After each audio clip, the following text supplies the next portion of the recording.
Now, from CBS News Miami, this is Facing South Florida with Jim Defede. Welcome to Facing South Florida. I'm Jim Defede. Or maybe I should try a different greeting going forward. Welcome to Florida, the center of the Trump universe. We have Florida Senator Marco Rubio as Secretary of State. Former Florida Attorney General Pam Bondi is now tapped to be the U.S. Attorney General, but only after Florida Congressman Matt Gaetz, who had been chosen by Trump to be his original AG pick, had to withdraw because of all the allegations of drug-fueled sex parties with underage girls, which Gaetz denies. Another Florida Congressman, Mike Waltz, will be Trump's national security advisor, and longtime Florida political veteran Susie Wiles will be Trump's chief of staff. Kash Patel, who Trump wants to lead the FBI, used to be a public defender here in South Florida before becoming a deep state conspiracy theorist. And then there is Florida Governor Ron DeSantis, who may or may not become Trump's defense secretary. Now, as we are taping this Friday afternoon, Trump's pick to be defense secretary, Pete Hegseth, remains the pick. But as the nomination is clearly in trouble, who knows how that's going to happen? And oh yeah, let's not forget Trump's daughter-in-law, Laura Trump, now wants to be picked to replace Rubio in the Senate, even though she's only lived in Florida for 3 years. So let's be just absolutely clear about this. Florida is the Trumpiest state in the country. This week, I spoke to Evan Power, the chairman of the Republican Party here in Florida, to get his perspective. Well, you know, Florida has been the beacon of freedom for the rest of the country for the last couple of years. It's been the conservative model. And so now it seems like they want take our talent from Florida to fix the nation. And it's made us the epicenter of the political universe for a time being. A lot of that, though, is also the comfort of people. Donald Trump has adopted Florida as his home, you know, so he has these. So with Mar-a-Lago sort of being the center of power, the folks who come through there tend to also be a lot of Florida people, whether it's State Senator Joe Gruters, Pam Bondi, you go through the list, you know, there's a lot of those folks who he sees on a regular basis. And I think that plays a large part of it, too. Oh, I think that is true. And I mean, people have made those treks down to Mar-a-Lago for those reasons. But, you know, we're blessed with having a very deep bench here in Florida. So when we lose these leaders to the federal government, we have people ready to step up and lead and lead in that conservative Florida mold. As we're talking, and we're taping this on Friday, Pete Hegseth is still the nominee for Secretary of Defense. But the speculation about Ron DeSantis nevertheless continues. Why do you think Ron DeSantis would be interested in becoming defense secretary as opposed to remaining the governor of Florida for 2 more years? Well, I mean, obviously, it's an honor to be tapped into the administration in any role. So he'd be willing to step up in that. If he's willing to step into that role, it's a great feather in his cap for the work he's done here in Florida. You know, I don't know where we're going. I think that the secretary or the potential secretary is going to keep fighting at the moment. And, you know, I think that the Senate should deliver the confirmations for the president's picks, because that's why we elected 53 Republican senators. It's interesting because the domino effect of some of these other picks, obviously, Matt Gaetz didn't work out, but that congressional seat is now open. Representative Waltz is going to become the national security advisor. And so, you know, that congressional seat is open. I know that there are candidates for that. Jimmy Petronis is running for the Gaetz seat. You know, Randy Fine, State Senator Randy Fine, is running for the seat that Waltz is vacating. They both have Donald Trump's support. But that then starts a game of dominoes. How complicated does this, as all the pieces start getting moved around the board here in Florida, as people start resigning and running in other locations, how complicated is that for you as the party chair? Well, I woke up the day after the election, and then I told my wife that we were going to have a little more time after the election, and that's turned out not to be the case. So we're going to have a bunch of special elections. Obviously, they're going to be staggered because the vacancies occur at different periods of time. But what I will say is that we're already hard at work getting vote by mail requests in, registering more Republican voters so that we're going to be able to defend those seats and get good, talented individuals into those seats, and so that we can continue to lead Florida forward. Are you concerned that there's going to be a fair amount of infighting within the Republican ranks as we start looking towards 2026, both with regard to the governor's race and potentially, well, we will have a race, you know, a special election for the U.S. Senate seat, whoever the governor appoints to replace Marco Rubio will have to run in 2026 for the remainder of Marco's term. Are you concerned that Republicans are in such a dominant position that for a lot of your folks that they're going to have to just start fighting each other and eating their own? Well, I'm a big believer in always running like you're 10 points behind. So that's why we're already out registering voters and doing the things that we need to do as a party. I think we're going to have some primaries because obviously whoever wins our primary is the odds-on favorite to become that elected official. So we're going to have primaries. And so we're going to have to go through that process but we'll be ready for the general election. I think it's important for us to continue to work every day to make sure that we defend those majorities that we have. We defended the super majorities for the first time this year, and we've never gone through a massive cabinet swing without losing a cabinet race. So hopefully in 2026, when we talk after the election, we will be able to defend all those cabinet spots and have Republicans elected from top to bottom. I'm curious, as I've pondered the results of last November, and by the way, it's only been a month, and it seems like it's been years since the November 5th election, but it's only been a month.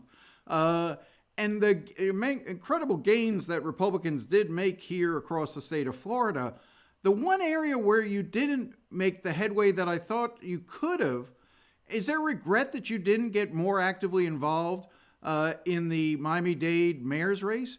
It seems to me that not really fielding a particularly strong candidate, not picking a high-profile candidate, not really offering large financial support for a candidate allowed Mayor Danielle Levine Cava to win outright in the primary back in August. My guess is that if she had to face, if it was a crowded enough field and she had to face a runoff in November, given how well that Donald Trump did and other Republicans did across Dade County, I think Republicans would have taken the mayor's seat here in Miami-Dade. Any regret that you didn't play more actively in that race? I don't disagree with your analysis. I think we won Miami-Dade by a number that we hadn't seen since 1988. It was kind of unprecedented.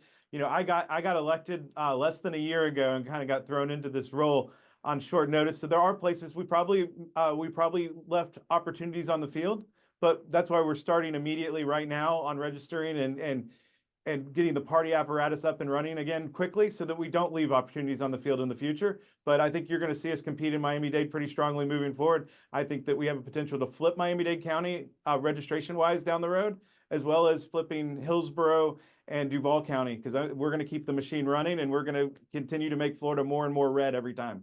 I know it's not your place to do it, but what advice, if any, would you give your Democratic counterpart? I know, other than keep doing what you're doing from your perspective, where do you think the Democratic Party organizationally has gone wrong? I'm not talking, some of it's policy, but some of it's also the blocking and tackling of politics. Where do you think the Democratic Party has gone wrong? I'm curious as to your perspective.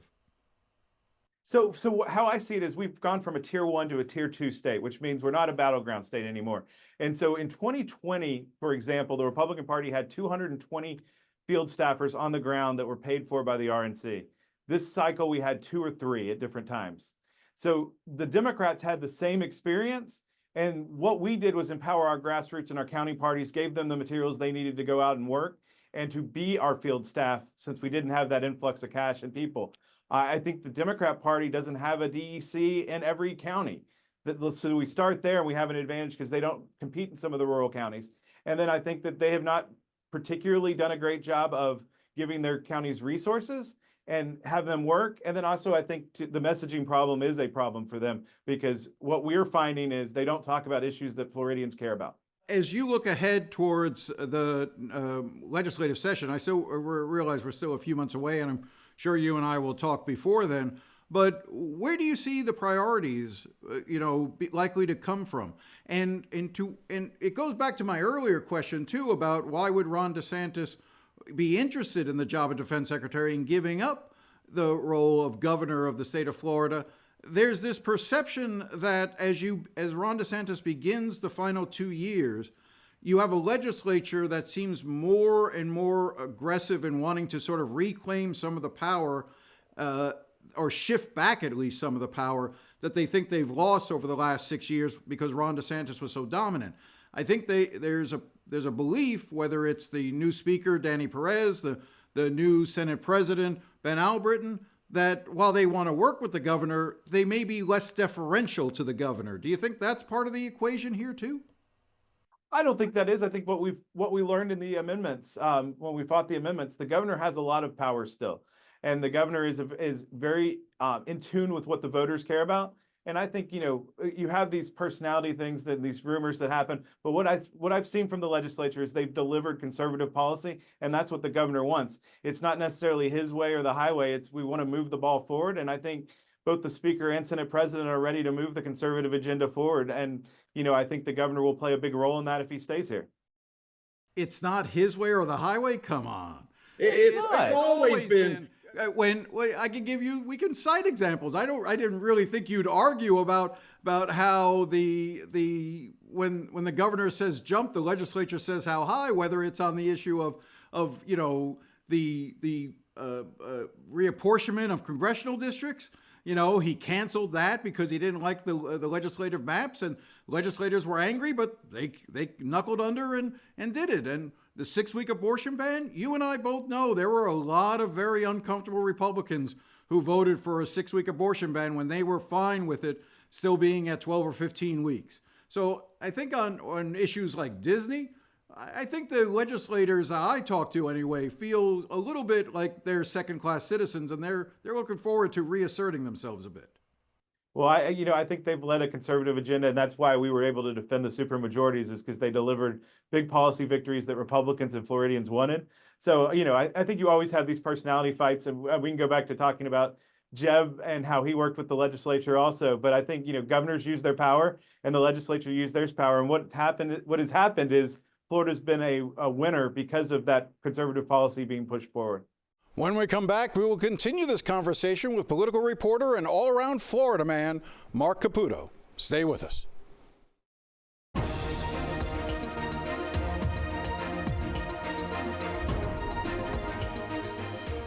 Welcome back. When Ron DeSantis ran for president, there were often signs at his events with the slogan, "Make America Florida." For a lot of us who live here, we just sort of laughed at that notion. DeSantis may have flamed out in his bid to be president, but it looks like the Floridification, the Floridifying of the country? Well, whatever it seems to be in full swing right now. Joining me now to discuss it is longtime political reporter Marc Caputo, who is currently with the Bulwark, but it will soon shed that and move over to Axios. Man, you can't keep a job, can you? I'm trying. All right. So congratulations on the new job at Axios. Thanks. You start there in January. Right. So let's start with this notion that Ron DeSantis did want to make America Florida. Well, Donald Trump seems to be doing that right now. Florida's the third most populous state. It's got a big bench of talented Republican officials. Used to be a swing state. It's become a red state. So there are a lot of contributing factors. He's a Florida man. He lives here. He got to know the people. One of the most important things for Donald Trump is, does he know you? Does he like you? Does he trust you? Are you loyal? And so there's a lot of people here that fit that bill. The access, to be able to be at Mar-a-Lago, to be in his presence, to be in his orbit. That helps. It really does. He is very much like he wants to look you in the eye, and perhaps the last person in the room or the last person on the plane with him can become a cabinet official. Yeah, Matt Gaetz became the Attorney General nominee, albeit he just didn't happen to be randomly there, because President Trump, or President-elect Trump, had the discussion with him on the plane. It was like, you know what, you're going to be my guy. Just a snap decision, which turned into a little bit of a headache for him. But let's understand the root of that decision, which is also the root of so many of these decisions that he's making now, which is he prizes above all else loyalty. This is the cornerstone for Donald Trump. He wants people who are loyal and will do what he wants them to do. Right. I don't think that he's just going to pick any idiot who's loyal. There's a variety of different steps that kind of go into his decision-making process. But yes, loyalty gets you in the door. Let's talk about, obviously, I think Marco Rubio, nobody's expecting him to have any trouble with his confirmation. Nope. Pam Bondi, nobody's expecting her to have any trouble with her nomination. Mike Waltz, the congressman for National Security Advisor, again, easy, breeze right through, not a problem. Dave Weldon, a former congressman who's going to be, CDC director. CDC director. He should be fine. Obviously she doesn't need confirmation, but Susie Wiles as his chief of staff. Again, someone who he knows and trusts with that Florida connection. Now, the one Floridian who had trouble was the sheriff in Hillsborough, who for about 36 hours was his choice to be DEA, Chad Chronister, the sheriff, and then withdrew. Ran afoul of the right for a variety of reasons, but the chief one is that during the initial COVID lockdowns, he had directed his deputies to arrest a pastor who had been violating the no congregation rule during the pandemic. And there have been a number of other sort of sins against the far right that were not appreciated with Chad Chronister, and so exit stage right, Mr. Chronister, he didn't want to deal with it. Is that it, or was it just also? And then Trump embarrassed him by putting out a truth social post, basically sort of saying, "My beautiful pastors, I couldn't do this to them." But why did he do it in the first place? Donald Trump is not known for impulse control, and that's part of the problem. I guess we're on a TV set for those of us who like Anchorman. There's a Ron Burgundy quality to him that if it happens to be in the sort of the teleprompter of his mind, it's coming out, it's getting read. Now, the thing that I thought was fascinating about what happened to Chad Chronister in terms of he was there, he was hailed, and then he was vilified. And all in a span of 48 hours, he was done. Welcome to Trump world, man. Life comes at you fast. And that brings us to the Ron DeSantis question. Yes. Which to me is a fascinating one. And I'll be honest, when I started hearing the Ron DeSantis for defense secretary, I was skeptical on many levels. Yeah. In part because I would think to myself, you want to be the king of Florida. Why would you be a member in a cabinet? But I've come to understand, I'm talking enough of my reporting, enough of reading other people, such as yourself. This is about 2028. This is about having a position of strength within the administration that you can then project out on. The lesson of the 2024 election in DeSantis' world was voters want strength. And what is more powerful than the defense secretary and the feeling that the train was leaving the station? Right. It's also Ron DeSantis needs and wants something to do. He's termed out after 2026. 2027, he becomes a private citizen. And to your point, the window is closing. Here is an open position, and there aren't a lot of cabinet posts that Ron DeSantis would leave the governorship for. This is one of them. The Defense Department's it's a mammoth agency, $800 billion. The state of Florida budget is about $117 billion. He has an opportunity to go after the woke. That kind of gets the headlines because it's culture war stuff.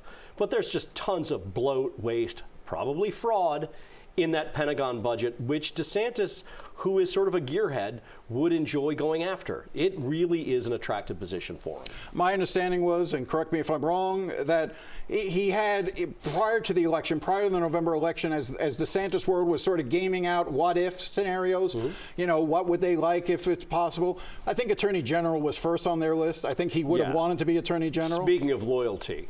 Right. That Donald Trump is not going to pick a guy who primaried him and mocked him for porn star payoffs and things like that. That's not happening. So defense secretary was probably their plan B if they wanted it. And my understanding was DeSantis was originally a little reluctant, but again, sort of seeing all of these Florida people sort of riding the wave into the cabinet and dealing with the idea of being that lame duck. My understanding, my reporting is that if offered, he would take it. Is that your understanding? I think that's generally right, but it hasn't been officially offered. No, it hasn't. And I know that DeSantis, as any sane person would, has reservations. Do you want to leave your job you're elected to 2 years early to work for a guy who suddenly might say one day, you know what, I'm going to fire you, and post it on Truth Social, and boom, it's over? That's the risk. That is clearly, that's the struggle. Do you risk irrelevance by being termed out and being lame duck with the legislature, a House Speaker in Danny Perez, a Senate President Ben Albertin, who have made it clear they want to reassert a certain level of dominance again from the legislature? We'll wait to see if that actually happens. I see the skepticism on your face. It's on mine too. But there seems to be some reestablishing of the legislature wanting to have a role as opposed to just being, when Ron DeSantis says jump and the legislature says how high. Correct. They're tired of getting their shine box. Yes. Trust me.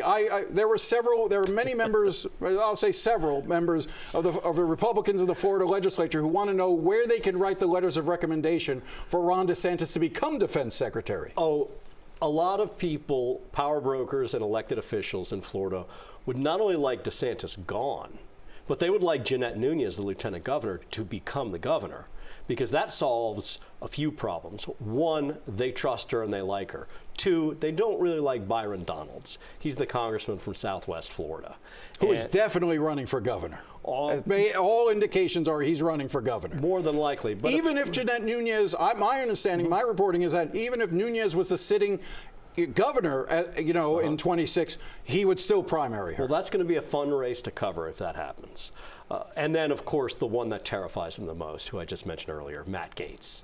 So they view Jeanette Nunez governorship as great. So by hook or crook, maybe I shouldn't say crook, any way they could, if they could get Ron DeSantis out and they could get Jeanette Nunez in there, it would be a great deal for them. Again, my reporting tends to lean towards, DeSantis is still doing his processing on who to replace Rubio. The leaning seems to be towards Ashley Moody for two reasons. One, Moody is a safe pick to sort of move in there. It also helps on the dominoes and the chess pieces on the governor's race. And two, it allows him to reward his close friend and chief of staff, James Othmeyer, by naming him attorney general. But that would be a little bit more conventional. The unconventional conversation continues to be, what about Laura Trump? Now, you tell me. What I hear is that if DeSantis became defense secretary, he's less likely to appoint Laura Trump because of the idea that it would be seen as too much of a, I give her a Senate seat, you give me a cabinet post. Right. DeSantis, both his admirers and detractors fault and praise him for his stubbornness. And there's certain lines that he doesn't want to cross. And one of them is he doesn't think that Laura Trump should be appointed to this seat because she's such a new Floridian. She hasn't earned her stripes. She hasn't paid her dues. She hasn't gotten enough Florida-ishness in her. That'd be another word we could come up with here, neologism. So yes, he's looking at these other choices. He doesn't want to do that. My understanding is though Trump has talked to him about DOD secretary, and though Trump has talked to him about Laura Trump, there's not an explicit linkage or an actual ask or a quid pro quo. That's what I've been told. I follow that along in the same way. It's going to be fascinating to see. One of the things I've got marked on my calendar is Ron DeSantis and Donald Trump are planning on being together for the Army-Navy game a week from this coming Saturday. So we're taping this on Friday, but it'll air on Sunday. So there. Yeah. Could be an interesting time if a defense secretary position is available. Well, it's a great way for Donald Trump to let his current pick, Pete Hegseth, know, remember, thou art mortal. You're replaceable. Marc Caputo, I really appreciate your time as always. Thank you for coming in, and always enjoy it. Happy holidays. Happy holidays. Merry Christmas. Merry Christmas. Happy Hanukkah. All Kwanzaa. of them. We have the whole thing. Festivus. All right, we'll be right back after the break.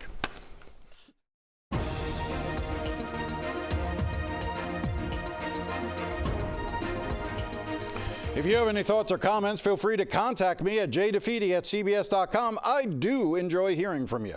Well, that's all the time we have. We'll be back again next week. Thanks again for watching, and enjoy the rest of your day.